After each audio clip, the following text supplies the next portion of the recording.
If you cross a plant that tasted like banana with a plant that tasted like cake, would the seeds consistently and reliably express a banana cake taste? No. With polyhybrids, it doesn't work like that. In the previous episode, I laid out the laws of inheritance and how to use a Punnett square to track the dominant traits in true breeding cannabis genetics. Before we get into the show, I wanted to let you know that this show is sponsored by Real Growers Recharge. If you want stronger, healthier plants, you gotta check out Recharge. Water with it once a week for bigger roots and bigger fruits. If you go to realgrowers.com/Westport, shop all around, add anything to your cart, type in Westport when you're checking out, save yourself 10% on the entire order. All right, back to the show.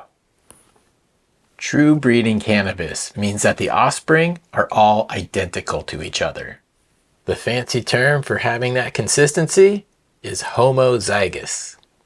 An easy crop to illustrate this with is corn. As you drive past acre after acre of cornfields, you'll notice the plants are all the exact same height. This is a very homozygous seed line. Modern cannabis genetics, however, often have a wide range of expressions within each seed line. This is exciting for the home grower who's looking for the next unicorn, but frustrating to commercial grows that benefit from uniform growth patterns, appearance, and profile. A fancy term for getting a lot of expressions is heterozygous. As we discovered in the last episode with the Punnett square, when we add one more trait to track, the potentials go up exponentially. One of the main reasons seed packs come with so many expressions these days is that a lot of breeding is being done with polyhybrid genetics. We've all probably heard the term hybrid.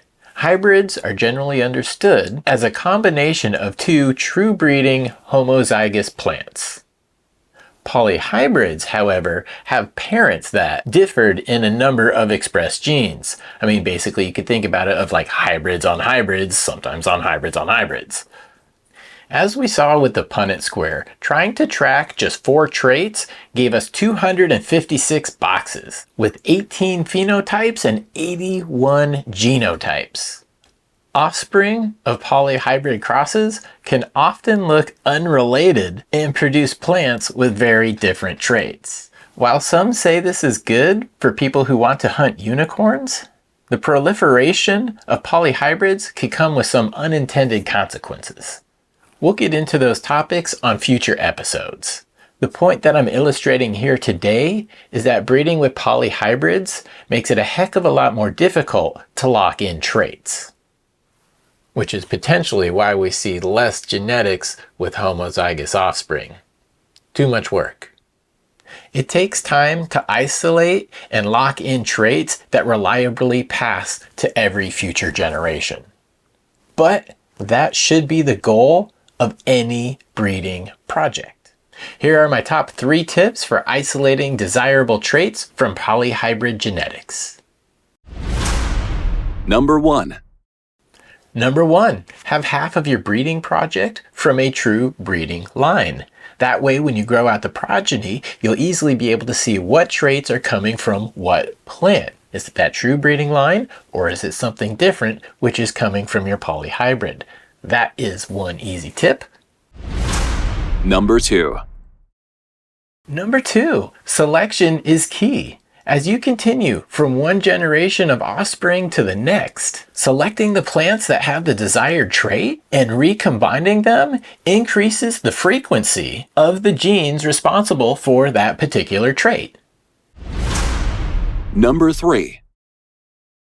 Breeding with dissimilar genetics can increase hybrid vigor as well as presenting unique genotypes, potentially resulting in exotic phenotypes.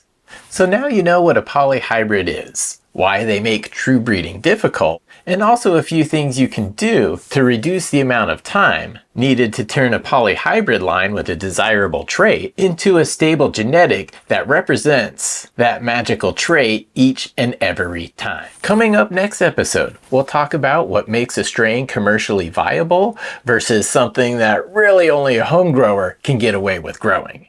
And then you'll ask yourself, who are my breeding projects for?